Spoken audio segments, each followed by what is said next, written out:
briefly, what we found in this article was that male Democrats and Republicans, more so than female partisans, expect interacting with the other party to be an unpleasant, conflictual, anxious, anger filled experience. So as a result, they talk about politics with people of the other party less so than women.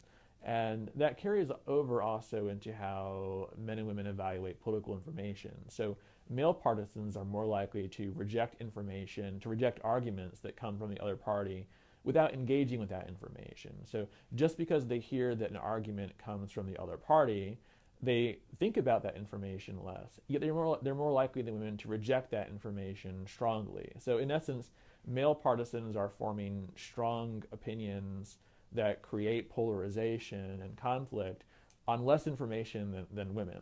Um, and that has a couple of different implications for politics. And one, you can think about the legislative arena, that one implication of this might be that female legislators might be more prone to talk about politics and deliberate and engage with the other party more than their male colleagues.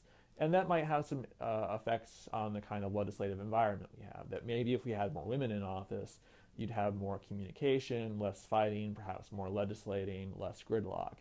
But the other implication of this is that citizens also carry some burden for the problems that we have in politics today.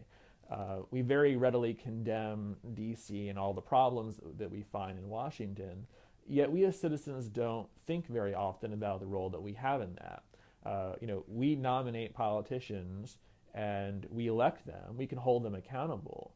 But if partisans, your average Democrat and average Republican, especially male partisans, if what they're looking for are the non-compromising partisan warriors who are going to go out and fight and create gridlock because that's standing up for their party, if that's what they're looking for, that's what they'll nominate. Those are the choices given to us as citizens, and that's what we elect.